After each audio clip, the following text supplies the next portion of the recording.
2018년에 나온 미디엄 기사입니다. 이미지넷을 기반으로 하는 이미지 분류 알고리즘을 리뷰하고 있습니다.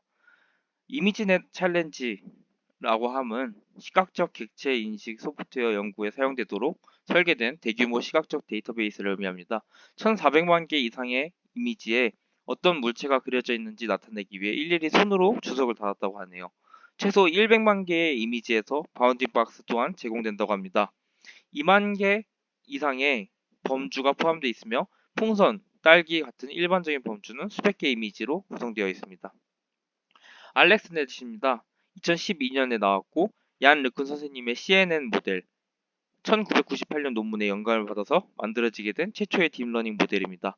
5개의 연속된 컨볼루션 필터, 맥스 풀링 레이어, 그리고 3개의 풀리 커넥티드 레이어스가 있는 단순한 구조입니다. 2012년 이미지넷 챌린지에서 오류율 15.3%를 기록하였고요. 이 이전 모델 같은 경우에는 SIFT라는 모델이 베스트 모델이었는데 이는 딥러닝 모델은 아니고 일반 알고리즘 기반의 모델입니다. 이제 알렉스넷 모델의 등장 이후부터 이제 딥러닝 모델들이 본격적으로 두각을 드러냈다고 말할 수 있을 것 같습니다. VGG16입니다. 2014년에 나왔고 16개의 컨볼루션 레이어스 그리고 여러 개의 맥스풀 레이어스 그리고 3개의 풀리 커넥티드 레이어스로 구성되어 있습니다. 알렉스넷 같은 경우에는 이제 사실 쌓아봤자 5개 층 그리고 또 그 3개의 풀리 커넥티드 레이어 이렇게밖에 쌓지 못했었는데요. VGG16이 이제 16개의 레이어를 쌓을 수 있었던 이유는 어, 비선형 변환을 생성하는 렐루 함수를 도입하였기 때문입니다. 렐루 도입 이전에는 그 층을 깊게 쌓게 되면 만들어지는 그레디언트 베니싱 문제로 인해서 이제 VGG와 같은 깊은 층의 딥러닝 알고리즘을 만들 수 없었다고 합니다. 따라서 진정한 의미의 딥러닝 모델이 시작되었다고 말할 수 있겠습니다. 그리고 또한 3 곱하기 3 필터를 도입하였는데요. 이는 이제 경험적인 그런 근거로 만들어진 필터 사이즈로 보이며 VGG16 이후로 이제 나온 수많은 딥러닝 모델들이 이제 이 VGG16이 만들어진 그 기본적인 그 하이퍼 파라미터들을 많이 차용해서 이제 모델들을 만들었다고 할 수 있겠습니다. 2014년 이미지넷 챌린지에서 7.3%의 오류를 기록하였습니다. 무려 이제 2배 정도 낮아졌네요. 구글 르넷입니다. 인셉션 V1이라고도 하고 인셉션 모듈을 사용한 2014년 모델입니다. 한 번의 연산에 하나의 필터를 적용시켰던 기존의 CNN과 다르게 한 번의 연산에 여러 개의 필터를 적용시키는 방법입니다. 이미지를 보시면 1x1, 3x3, 5x5 컨볼루션이 적용되어 있습니다. 자동차라는 이미지가 있다고 할 때 작은 자동차가 있을 수도 있고 큰 자동차가 있을 수도 있지 않습니까?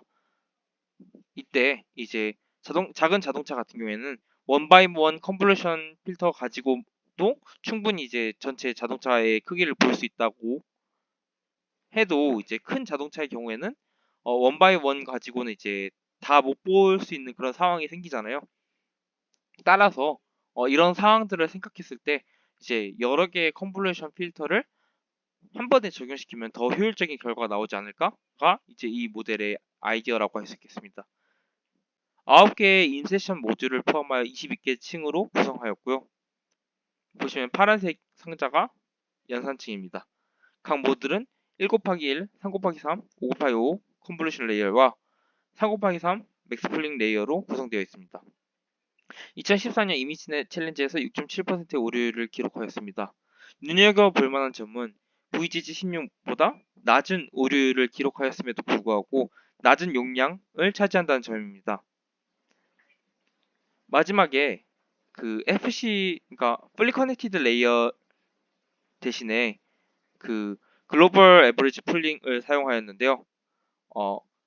이는 이제 그 연산을 풀리 커넥티드 레이어스에서는 이제 모든 걸 다 이제 곱하는 그런 연산을 수행하였으나 이제 GAP의 경우 각각의 이제 필터에서 대표값을 꺼내가지고 그걸 이제 결과층으로 넘겨주는 그런 방식이기 때문에 연산량이 상대적으로 적다고 말할 수 있겠습니다. 인셉션 벌 2입니다. 2015년에 나왔고요. 인셉션 벌 1과 다른 점은 컨버전 팩토리제이션이라는 것을 적용시켰다는 것입니다.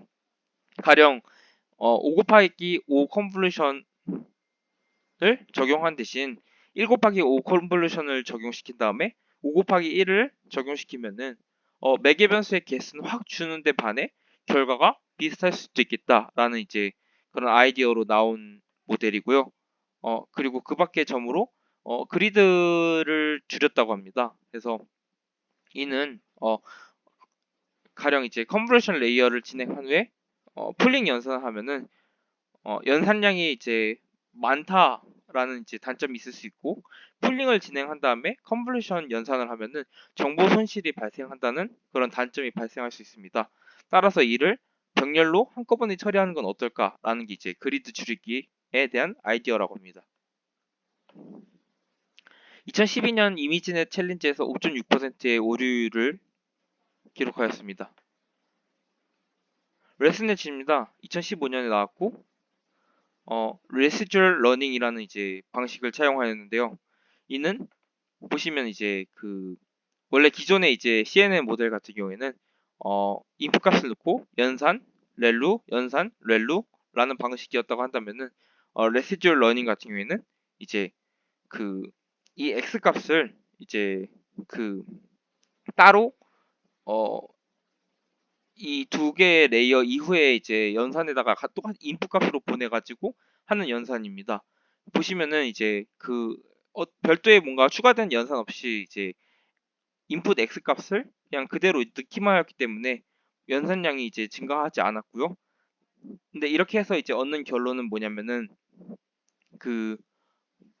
원래 이제 모델 딥러닝 모델 같은 경우에 이제 학습을 수행해 가면서 이제 뭔가 이상적인 그런 모델의 모습을 찾아 나가는 과정이라고 할 수 있겠는데 이거를 이제 0에서 시작하는 것보다 이제 x라는 값에서 시작을 하는 게 보다 이제 빠르게 학습을 진행할 수 있게 하지 않을까라는 이제 아이디어에서 나왔고 실제로 이를 적용한 결과 초기 학습 효율이 굉장히 많이 높아졌다고 합니다. 레스넷에서 이제 나온 레시듀얼 러닝이라는 것을 이제 적용시킨 결과 원래 이제 기존의 이제 CNN 모델에서는 이제 층을 깊게 쌓았을 때 그레디언트 베니싱 문제 말고도 수렴이 잘 안 되는 그런 컨버전스 레이트가 잘 수렴되지 않는 그런 문제가 있었는데요. 이제 초기에 연산 효율이 좋아지자 이제 컨버전스 레이트가 보다 잘 수렴하는 그런 해결책을 제시할 수 있게 되었다고 합니다. 152개의 컨버전 레이어를 사용하였고요. 3 곱하기 3 필터로 구성된 2개의 레이어의 이제 두 개 레이어의 블록별 잔차 학습으로 이제 이루어져 있습니다. 보시면 이제 152개의 이제 컨볼루션 레이어가 있고 보시면 이제 두 개 레이어마다 블록이 이렇게 형성이 되어 있습니다. 2012년 이미지넷 챌린지에서 4.49%의 오류를 기록하였고요. 2015년 이미지넷 챌린지에서 3.57%의 오류를 구할 수 있었고 2015년 이미지넷 챌린지에서 우승하였습니다. 인셉션 볼트 4입니다. 인셉션과 레스넷을 같이 이제 합친 모델이라고 할 수 있겠고요.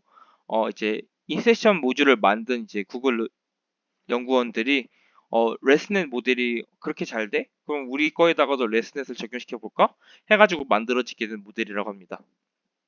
인셉션 연산을 한 이후에 원 바이 원 컨버전을 적용하여 이제 필터를 늘린 게 이제 뭔가 눈여겨볼 만한 특징이라고 말할 수 있겠고요.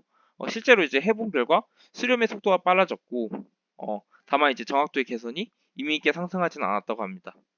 그러나 이제 수렴의 속도가 빨라졌다는 게 레시듀얼 러닝의 이런 장점을 차용한 결과라고 할 수 있겠습니다. SE넷입니다. 스키젠 익사이테이션 모듈이고요. 2017년에 나왔습니다. 채널 간의 가중치를 계산하여 성능을 끌어올린 모델입니다. 스키즈와 익사이테이션 두 가지 파트로 이제 구분되어 있는데요. 스키즈 파트에서는 이제 각 채널을 1차원으로 만들고 글로벌 풀링을 통해서 이제 원 바이 원 바이 C로 압축을 하였습니다. C는 채널의 약자입니다. 그리고 그 이후 익사이테이션 파트가 있습니다. 그래서 이를 이제 벡터를 정규화해서 가중치를 이제 부여하는 건데 보시면 이제 그 여기서 글로벌 풀링이 스키즈 파트라고 할 수 있겠고 풀리 커넥티드부터 해서 시그모이드까지가 익사이테이션 파트라고 할 수 있겠습니다.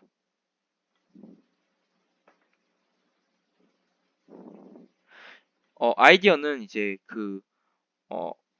딥러닝 모델이 이제 진행됨에 있어서 어떤 채널에는 이제 가중치의 비중이 되게 높고 어떤 채널에서는 가중치의 비중이 되게 낮은데 이게 이것 또한 이제 모델의 성능으로 같이 고려하면 좋지 않을까라는 이제 아이디어에서 시작된 것 같습니다. 2017년 이미지넷 챌린지에서 2.25%의 오류율을 기록하였고 우승하였습니다. 나스 모델입니다. Neural Architecture Search라고 하고요. 이는 이제 저희가 그 CNN 모델을 만들 때 있어서 하이퍼 파라미터를 어떻게 정해야지 맞을까라는 이제 많은 고민과 어려움이 있잖아요. 이에 대해서 이제 그 Neural Architecture Search라는 이제 그 알고리즘을 사용하게 되면은 이 Recurrent Neural Network의 셀을 이용해서 그 자체 아키텍처를 학습하기 위한 강화학습으로 사용된다고 합니다. 나스넷 이제 이를 가지고 만든 그 나스넷을 통해서 만든 이제 잘 만들어진 하이퍼 파라미터로 이제 구성한 모델을 나스넷이라고 하는데요.